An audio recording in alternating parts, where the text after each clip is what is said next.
예수 믿는 사람들은 만족할 수 없기 때문입니다. 세상에 있는 그 어떤 것으로도 이제 예수 믿는 사람들은 만족할 수 없습니다. 그러나 하나님의 말씀에서 진정으로 우리가 만족할 수 있고 또 내 자신이 변하는 이 진정한 가치를 발견할 수 있습니다. 그러나 그리스도인들에게 위험한 이 함정이 하나 있습니다. 그것은 우리의 구원이 확정적이라는 것을 아는 그 순간 구원과 재물을 동시에 취하려고 하는 이 욕심이 우리들에게 또 있습니다. 물론 돈이나 명예 자체가 죄는 아닙니다. 그러나 우리에게 항상 예수 믿는 사람들에게 항상 중요한 것은 이 삶의 우선순위입니다. 우리가 이 구원의 은혜보다 이 돈이나 명예를 우리가 더 좋아할 때 우리의 이 구원 자체가 취소될 수도 있다는 것을 우리가 분명히 알아야 합니다. 제가 이 말씀에 대해서 누누이 말씀을 드렸습니다. 이 서신서 13권을 보면 베드로도 마찬가지고 믿는 사람들에게 하는 이야기입니다. 너희 구원을 두렵고 떨림으로 이루어가라고 말했습니다. 그런데 우리는 한 번 구원받으면 그 구원이 취소되지 않고 영원히 유지되는 것으로 생각합니다. 그러나 중간에 불순물이 끼어들어 버리면 우리의 구원은 취소될 수도 있다는 것입니다.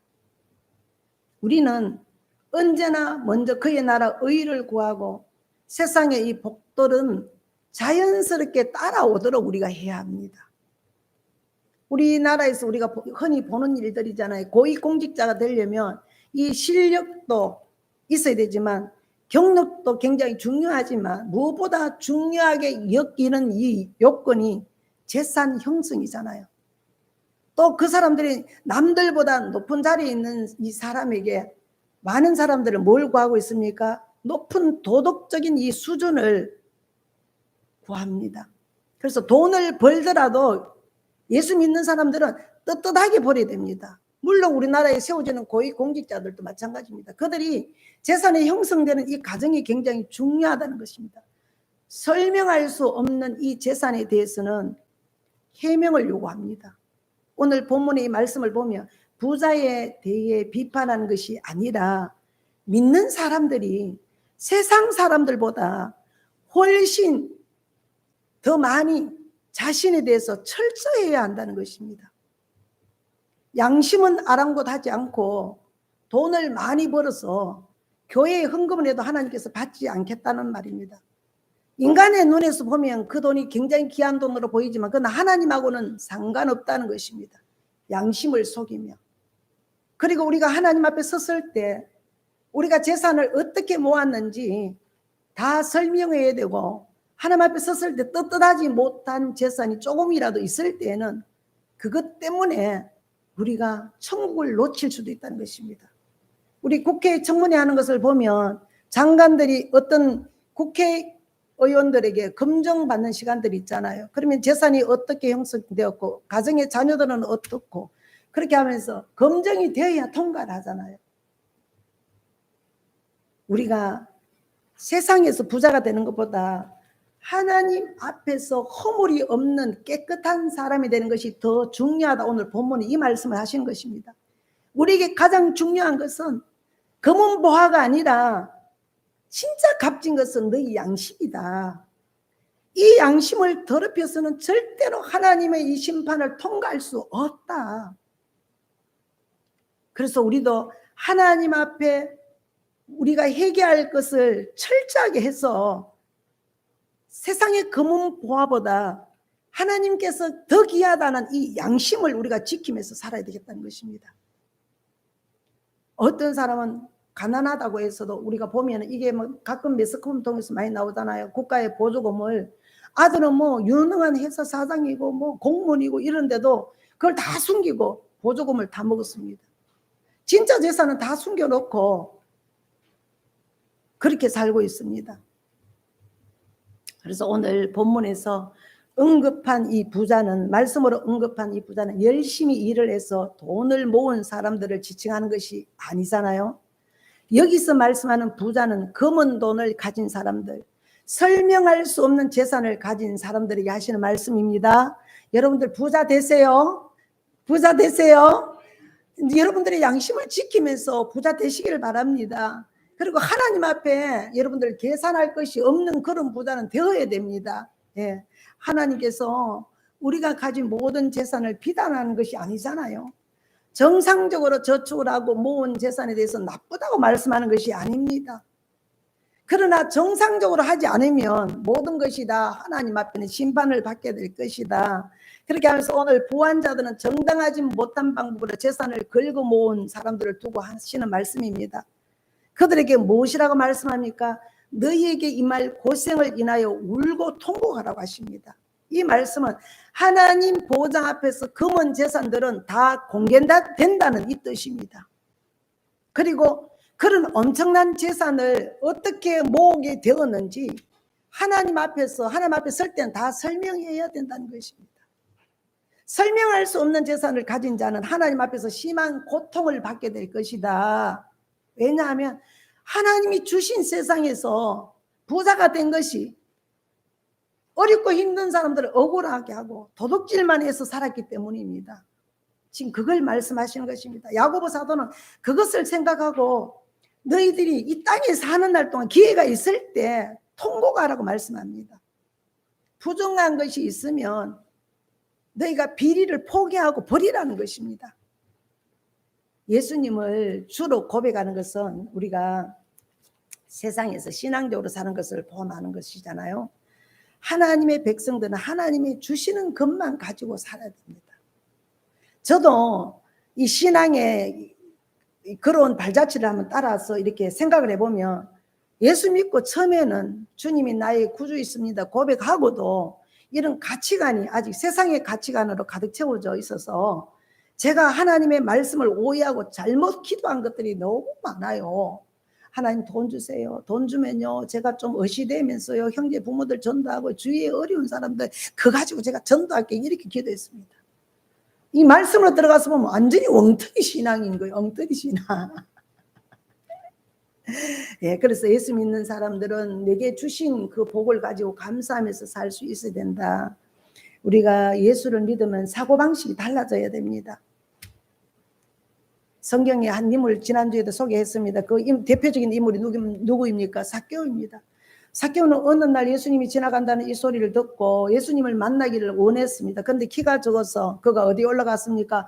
뽕나무 위에 올라가서 예수님을 내려다보고 있는데 예수님이 쳐다봅니다. 내려오라고 말합니다. 그리고 그가 예수님이 그날 밤에 그 집에 가서 먹고 지내는데 예수님께서 삭개오에게 말을 합니다. 너가 그동안 많은 사람들을 힘들게 하고 강탈하고 도둑질한 것이 있었지 않느냐 이렇게 말하니까 삭개오가 어떻게 합니까? 예수님 잘못했습니다. 그렇게 합니다. 그렇게 하면서 예수님을 만나고 난 뒤에 재산을 자기 재산의 반을 가난한 사람들에게 나누어 주고 토색한 것을 4배나 갚겠다고 했습니다.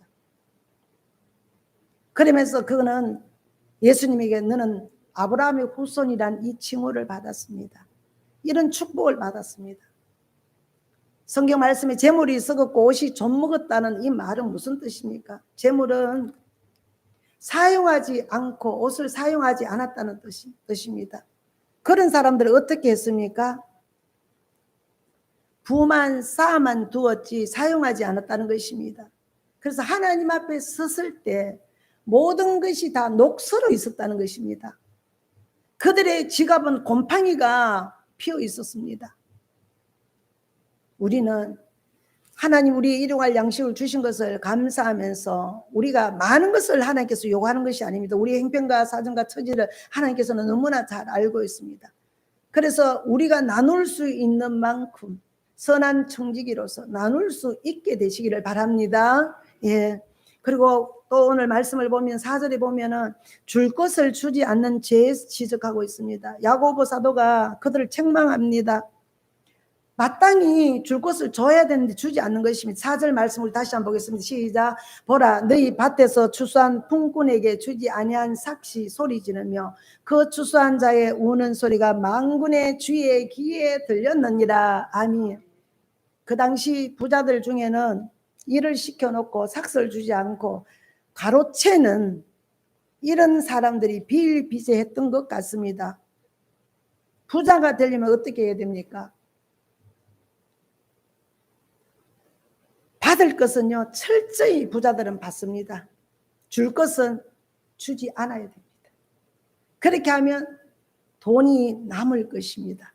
쌓일 것입니다. 부자들 중에서 돈에 철저하지 않고 부자가 된 사람은 아무도 없습니다. 여러분들 부자 그냥 되는 것 아닙니다. 세상에서 말하는 부자 말하는 것입니다. 대기업도 어떻게 합니까? 지금은 이 나라의 어떤 법들이 굉장히 잘 돼갖고 착취하는 일이 거의 없지만 한 10년 전만 해도 대기업은 어떻게 중소기업들을 착취했습니다. 어음으로 주고 그 어음도 부도 내버리고 돈을 주지 않았습니다.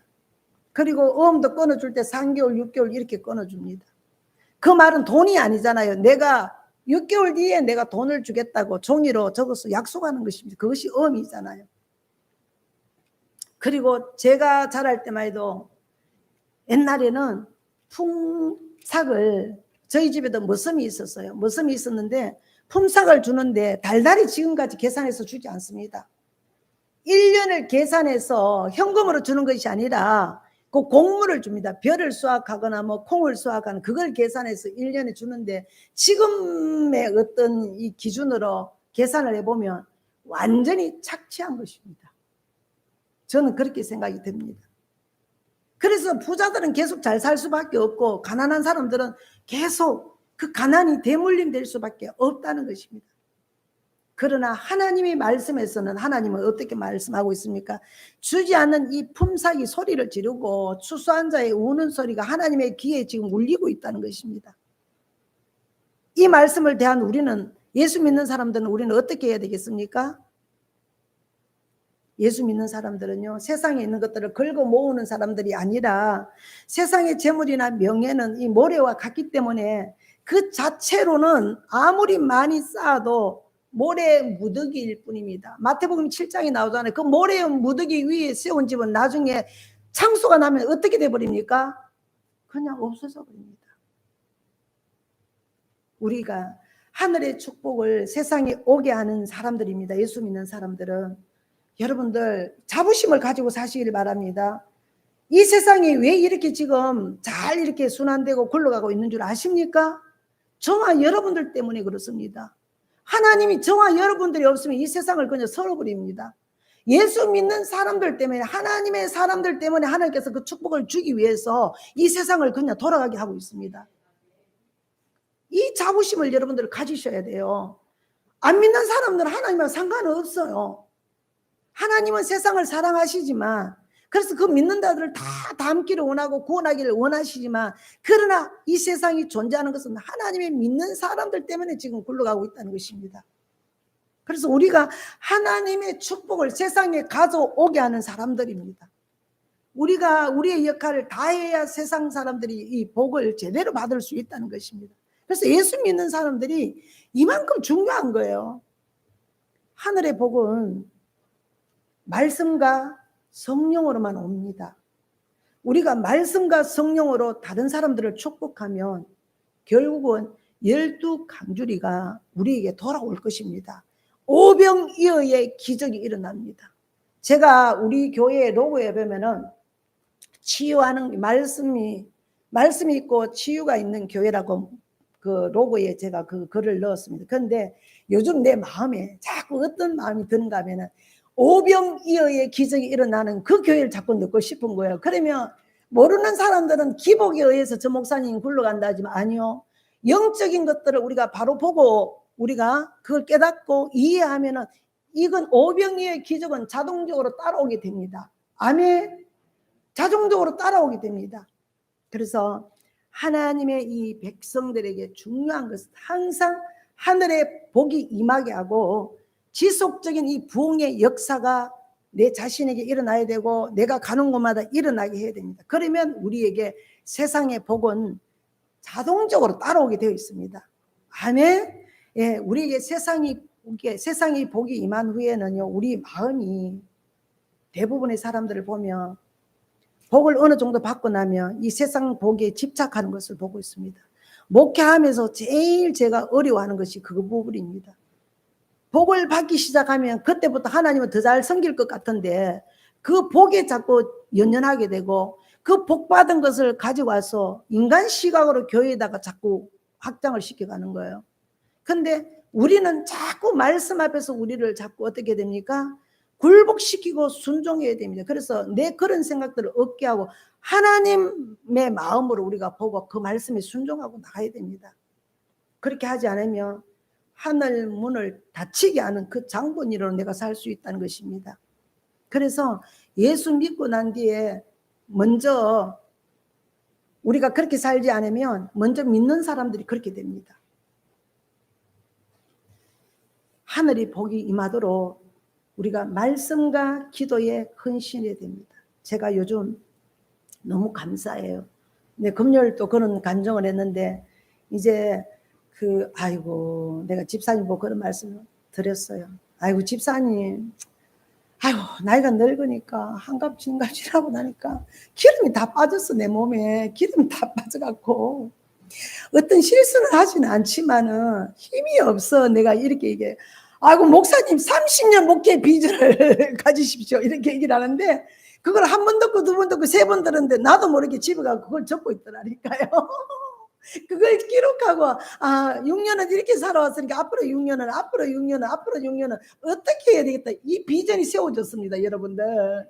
네, 그러면서 내 마음속에 막 여러 가지 환경 많잖아요. 막 고난 엄청 받았잖아. 애매한 고난도 받고 억울한 누명도 쓰고 그런 일들이 너무 많았는데 그러면서 제가 실망하고 또 아파하고 막 그랬는데 그런 과정들이 나를 세우는 시간들이었고 다시 한번 그런 얘기를 들을 때 내 속에 처음 주님을 만났던 그 뜨거운 첫사랑의 열정이 다시 막 일어나는 거예요. 그런데 지난주 기도회 말고 그 지난주 기도회 때 그래서 막 앞에서 이 마이크에 막 방언으로 기도를 앞에서 막 인도를 하는데 이 사람 몇 명 안 돼도 우리 난리가 났습니다. 막 하는데 옆구리를 툭 뭐가 치는 거예요. 치는데 제가 여러분들 아시잖아요. 여기 옆구리가 지금 뭐가 안 좋은 게 있는 거 아시잖아요. 혹이 그 6cm가 간에 붙어 있습니다. 그런데 그게 이 등짝도 아프고 이 가슴도 옆구리도 결리고 어떤 때는 창자까지 당기는 것 같아요. 이렇게 아팠어요. 그래서 제가 병원에 갔습니다. CT를 찍었더니 이게 많이 자라가 있는 거예요. 혹이.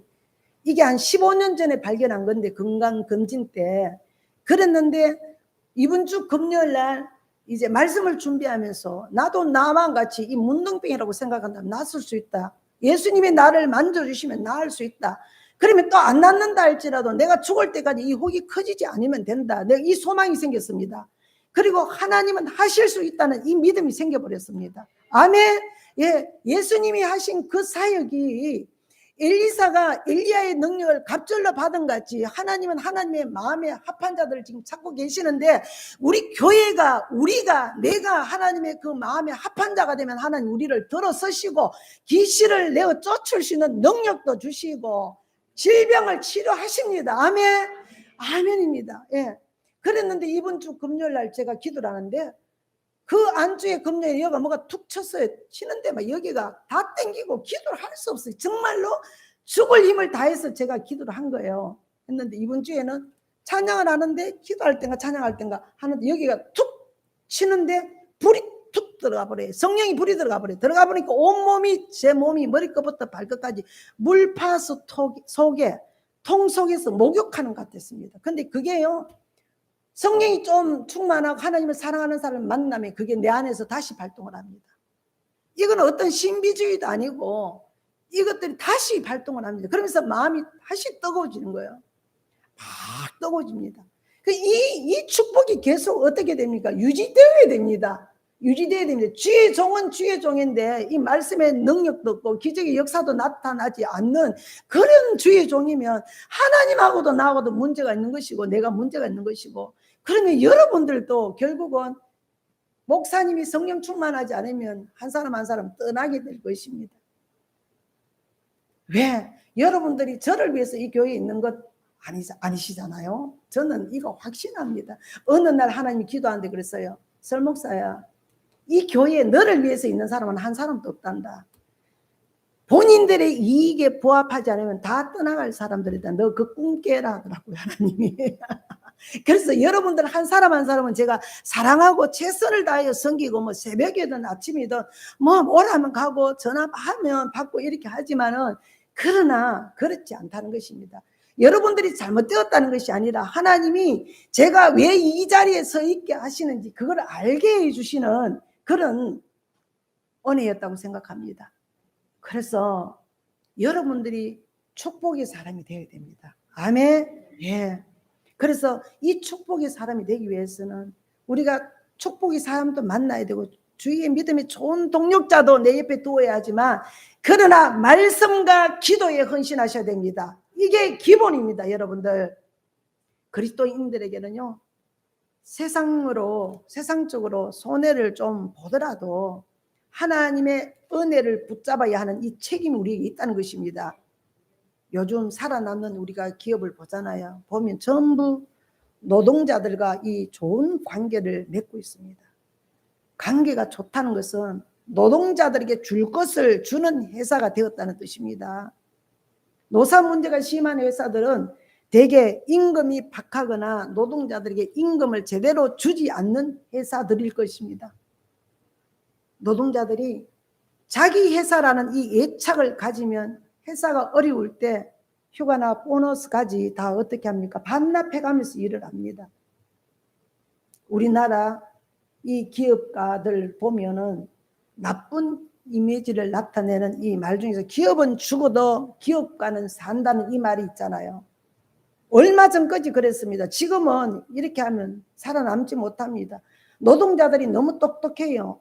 그 기업가만 똑똑한 것이 아니라 노동자들이 너무 똑똑해서 너무 더 잘 알기 때문에 그 사람들이 언제든지 자기의 이익에 부합되는 곳을 찾아갑니다. 교회도 마찬가지입니다. 교회도.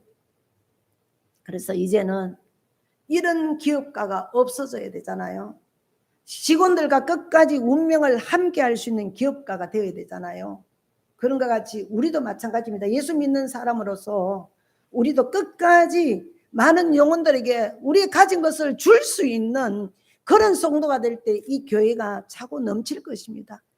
저는 이 교회가 뭐 부흥하고 100명 되고 500명 되고 그런 게 별로 의미가 없습니다.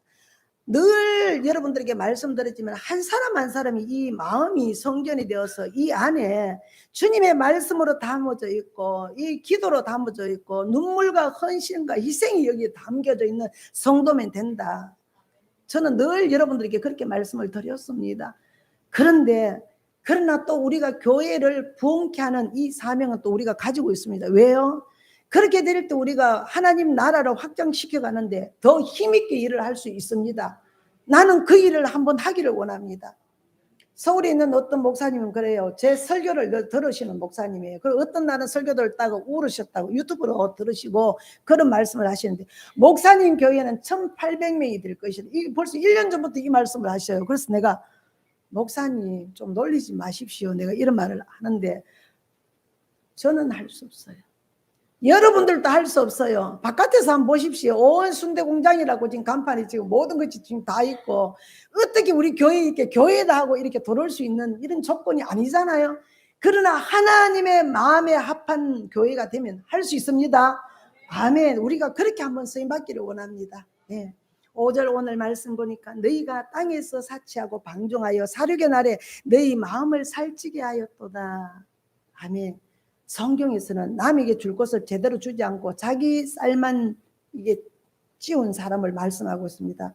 부자를 잔칫날에 이 사용될 돼지에 비유하고 있습니다. 돼지는요 평소에 실컷 먹고 놀게 합니다. 쌀을 찌워서 잔치 때 잡으려고 주인이 그렇게 만드는 것입니다. 그 뒤에는 도살의 순서가 기다리고 있습니다. 내가 며칠 전에 지금 산에 돼지떼가 굉장히 많은가 봐요. 그래서 농가에서 엄청난 피해를 받고 있어요. 그래서 정부에서 허락하에 그리고 또 보니까 그 뭐죠? 그 헬리콥터 같은 거를 그 무인기 드론을 띄워갖고 그래서 돼지가 지금 이 산에 몇 명이 있는지 밑에서 그걸 다 해주면 사냥꾼이 가서 잡는 거예요. 그래서 정부에서 허락해서 잡는 거예요. 잡는데 내가 돼지에서 또 놀란 거 있었습니다. 돼지가 막 어마어마하게 큰 거예요. 그게 나무가 이만큼 큰데도 거기에 이렇게 막 비비고 지나간 거예요. 그러면 돼지 배를 거기에 비비고 지나갔다는 거예요. 그러면서 돼지도 자기 영역 표시를 해요. 영역 표시라는데 막 그 흙탕물에 막 둥글고 했던 그런 것들을 나무마다 막 이렇게 표실이라고 다 지나가는 거예요. 그 몸에 있는 진드기 같은 거 이런 것들을 하기 위해서 지나가는 거예요. 지나가는데 내가 그걸 보면서 와, 우리가 예수 믿으면서 저렇게 우리의 영역 표시를 하면서 저렇게 살면 안 되겠다. 저렇게 살다가는 하나님 앞에 큰일 나겠다. 내가 이런 생각을 좀 했습니다. 예, 돼지는요, 주인이 도살할 그날을 위해서 돼지가 키워집니다. 그래서 우리가 주님 앞에 심판날에 이런 모습이 되어서는 안 되겠다는 것입니다. 6절 우리 말씀 다시 보겠습니다. 시작. 너희는 의인을 정죄하고 죽였으나 그는 너희에게 대항하지 아니하였느니라. 아멘. 부자들은요, 자기 이익에만 관심을 가진 자들입니다. 이들이 가지고 있는 이 철학은 부, 축복, 능력입니다. 부자가 되는 것은 능력이 있고 하나님께서 축복하셨기 때문이라는 것입니다. 그러면 자동적으로 가난은 무능이고 하나님의 축복을 받지 못한 사람이 되잖아요. 이렇게 말해버리면. 그러면 신앙 때문에 고난을 받고 연단을 받은 사람은 모두 신앙이 없는 사람이 되고 마는 것입니다. 그래서 예수님께서는 바리새인들의 이 누룩을 조심하라고 경고를 하시잖아요. 왜냐하면 이 사람들은 하나님의 백성이 겪는 이 고난의 가치를 인정하지 않았을 뿐만 아니라 그런 말씀을 듣기 싫어했기 때문입니다. 부자들은 이런 말을 듣기 싫어한다는 것입니다. 또 그런 식으로 고난을 받는 사람들을 업신여기고 무시했다는 것입니다. 우리가 신앙 때문에 고난 당하는 사람들을 절대로 무시하거나 업신여겨서는 안 됩니다. 따뜻한 말을 건네고 위로해주고 돕는 것이 우리들의 책임입니다. 우리 교회는 이런 교회가 되기를 원합니다. 예. 여러분들이 가지면 가질수록 나눌 수 있는 여러분들이 되시기를 바랍니다. 그래서 우리가 신앙생활 하면서 항상 긴장하고 살아야 됩니다. 입시를 앞두고 있는 이 수험생들을 보면은 엄청난 이 고통, 긴장 이런 것들을 하고 있다는 것이잖아요. 수험생들이 그 긴장을 풀고 놀면 다시는 이 공부에 집중하기 어렵고 대학 시험에 실패할 확률이 엄청 높습니다. 그런 점에서 예수 믿는 사람들은 언제나 긴장하고 있어야 됩니다. 왜 그런가 하면 우리가 사는 것은 축복이 전부가 아니라 시험을 지금 치고 있는 중이기 때문입니다. 그러므로 하나님께서 우리가 어떻게 생각하고 어떻게 반응을 하는지 우리를 지켜보고 계십니다. 7절 상반절과 8절 9절 이 말씀을 보면 그러므로 형제들아 주께서 강림하시기까지 길이 참으라. 너희도 길이 참고 마음을 굳건하게 하라. 주의 강림이 가까우니라. 형제들아 서로 원망하지 말라. 그리하여야 심판을 면하리라. 보라 심판주가 문 앞에 서 계시니라. 아멘. 이 당시에 교인들 하여금 모든 일에 참고 인내하면서 그들의 영혼이 언제나 깨어 있을 수 있게 했던 것은 주님이 언제 오실지 모른다는 이 사실 때문이었습니다. 그러고 난 지 지금 몇 년 지났습니까? 2000년이 지났습니다. 주님이 다시 오신다는 이 사실은 믿는 우리들에게는 우리가 수험생이 시험을 치는 일과 같습니다. 이 사실은 우리를 늘 긴장하게 만듭니다.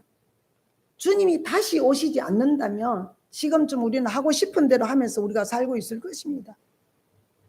예수 믿는 사람들이 예수 믿는 사람다울 수 있는 것은 늘 긴장하고 있기 때문입니다.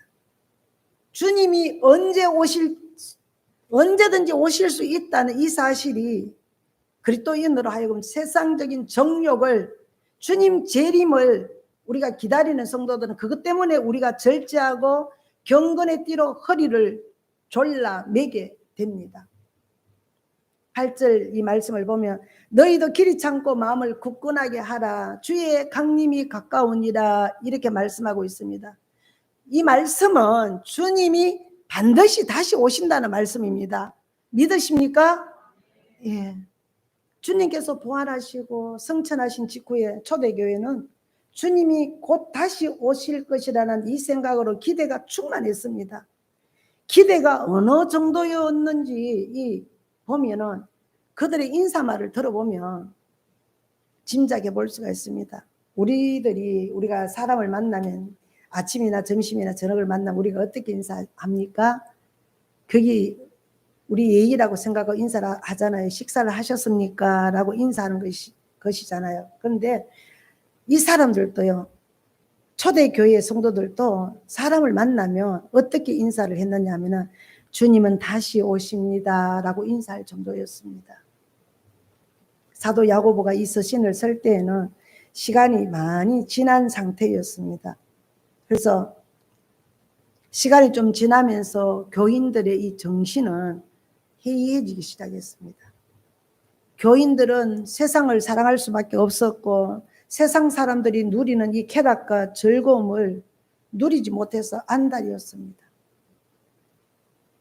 그래서 신앙적인 긴장을 찾아볼 수 없게 되었습니다. 세상 사람들과 예수 믿는 사람들이 모든 생각이 똑같았다는 것입니다. 그들을 향해 이 사도 야고보는 주님이 다시 오십니다. 이 사실을 그들에게 다시 한 번 더 주지시켜 주심으로 신앙적으로 긴장을 지금 시키고 있습니다. 우리에게도 시험이 있습니다. 그러나 그 시험은 입학시험과 다르잖아요. 입학시험은 언제 시험을 친다는 이 날짜가 공표되어 있습니다.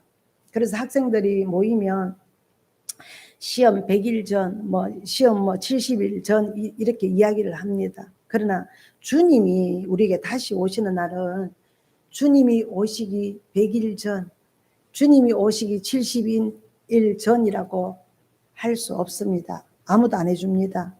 주님은 한 번 오시면 그것으로 모든 것이 끝나버립니다. 그렇기 때문에 현재 우리가 살고 있는 매일매일의 이 삶이 시험일 수밖에 없습니다. 그런 의미에서 고난받는 삶은 평안한 삶보다 유익할 때가 더 많습니다. 고난이 유익이라고 하잖아요. 저는 늘 고난받는 성도들에게 참 복 있는 사람입니다 이렇게 권면을 합니다. 그렇게 하면 웃기는 한데 목사님 이렇게 하면 살아보세요 말씀은 안 하시지만 그게 저희한테 느껴집니다. 우리가 평안하면 신앙적으로 나태해질 수밖에 없습니다. 기도도 안 합니다. 기도하긴 하지만 기도하는 경건의 모습은 있지만은 그 속에 진짜 들어가면 주님과 나와 이 마음을 나누는 기도가 없습니다. 평안하면 사람이 그렇게 될 수밖에 없습니다. 그리고 그러다 보면 나중에 세상과 타협하게 되고 나중에는 유혹에 넘어갑니다. 왜? 긴장하지 않기 때문입니다. 어려움과 한란이 겹치면 긴장하지 않을 수 없습니다. 긴장하고 있는 사람은 유혹에 넘어가기가 어렵습니다. 늘 긴장하고 있기 때문에. 마귀가 노리고 있다는 사실을 상기하는 사람은 긴장을 풀지 않습니다. 하나님께서 믿는 자들에게 때때로 어려움을 주시는 것도 우리를 긴장시키기 위해서입니다. 우리의 영혼의 때에 우리가 그분을 만날 때 우리의 어떤 실수가 없게 하기 위해서 우리에게 섞어서 우리에게 고난을 주십니다. 사탄이 쏘는 이 불화살을 제대로 보고 여러분들 막아낼 수 있는 여러분들 되시기를 바랍니다. 에베소서 6장에서 보면은 이 사탄이 불화살이 어디서 쏩니까? 내 내면 안에서 쏘아 올립니다. 그리고 외부에서 쏩니다. 여러분들이 늘 긴장하고 말씀과 기도로 깨어 있지 않으면 사탄이 쏘는 그 생각에 이 감정에 환경에 우리가 다 넘어질 수밖에 없다는 것입니다. 그러면서 오늘 뭐라고 말씀하십니까? 7절 하반절을 보면은 농부처럼 인내하라고 말합니다. 보라, 농부가 땅에서 나는 귀한 열매를 바라고 길이 참아 이른 비와 늦은 비를 기다리나니. 아멘. 옛날에 농부들은 대체로 보면 거의 다 가난한 사람들입니다.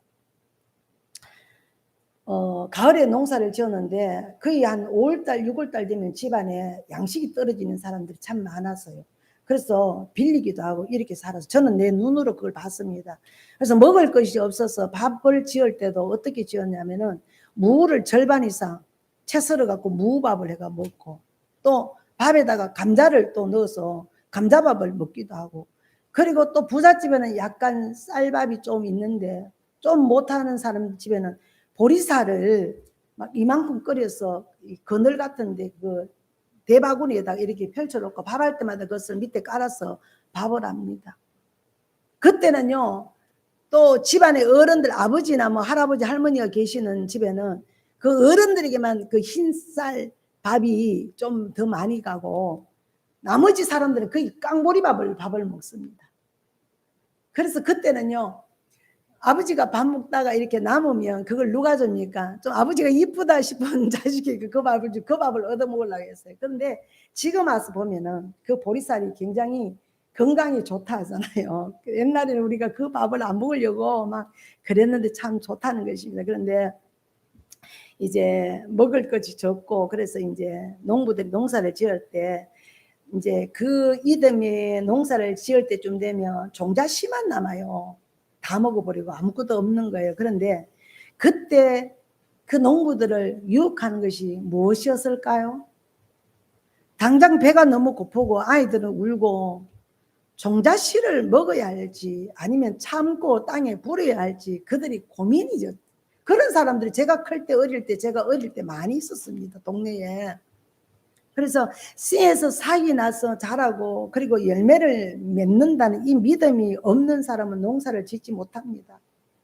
씨가 자라서 반드시 결실한다는 이 믿음이 있는 사람은 씨를 먹지 않고 과감하게 배고픔을 견뎌내고 밭에다 뿌립니다. 그런 사람은 믿음 있는 그의 행동으로 말미암아 가을에는 어떻습니까? 풍성한 결실을 맺고 많은 열매를 거두게 됩니다. 농부는요, 오래오래 기다려야 됩니다. 오늘 이 성경 말씀에 우리를, 성도들을 농부에 지금 비유하고 있습니다.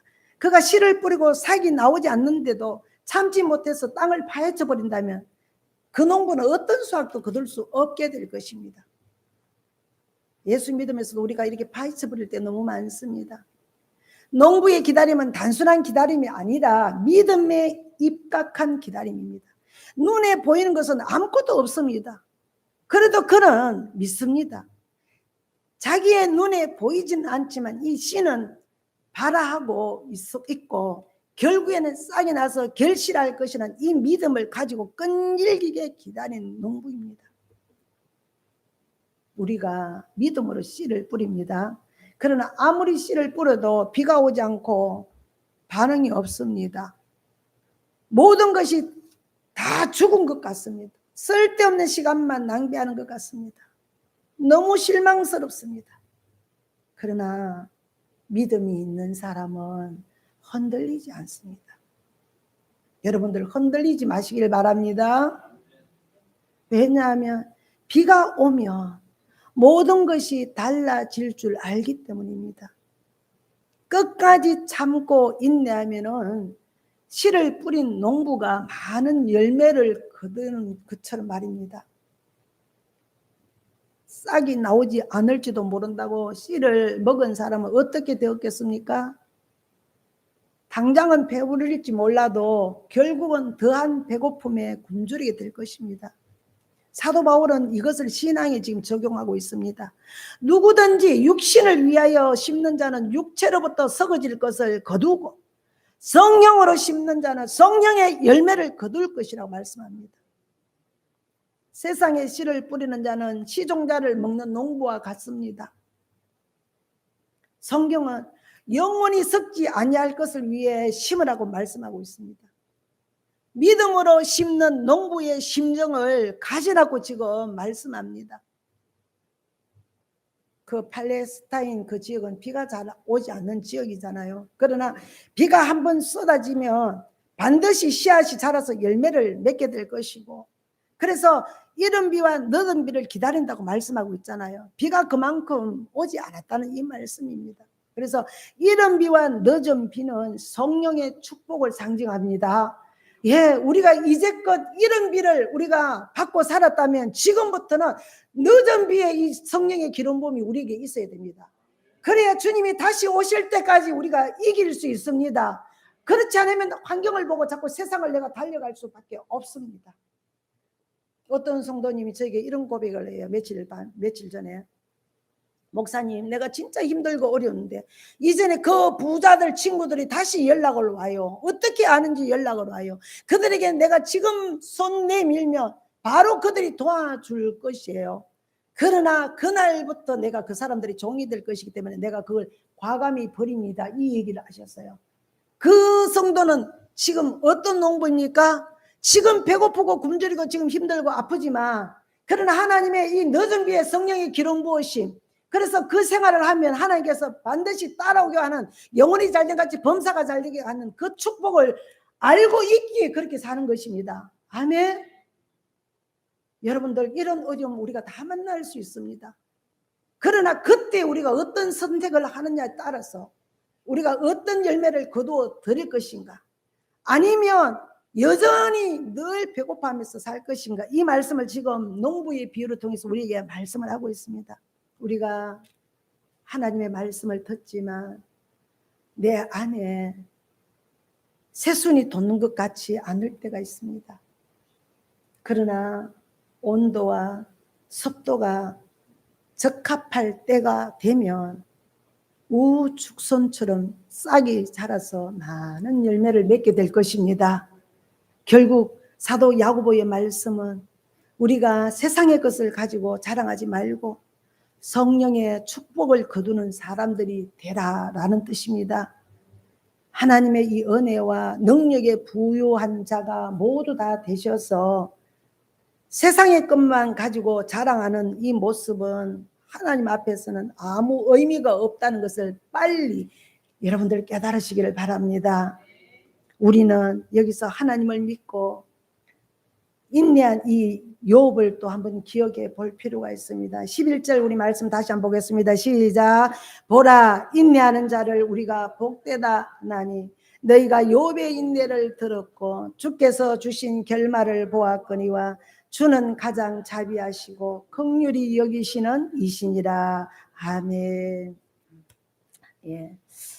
욥은 영적으로 참 많은 것을 뿌렸지만 열매가 하나도 없었습니다. 그의 삶의 이 과정을 보면 열심히 기도하고 선을 행하였지만 재산은 없어지고 자식들은 죽고 자신의 육체의 병까지 들었습니다.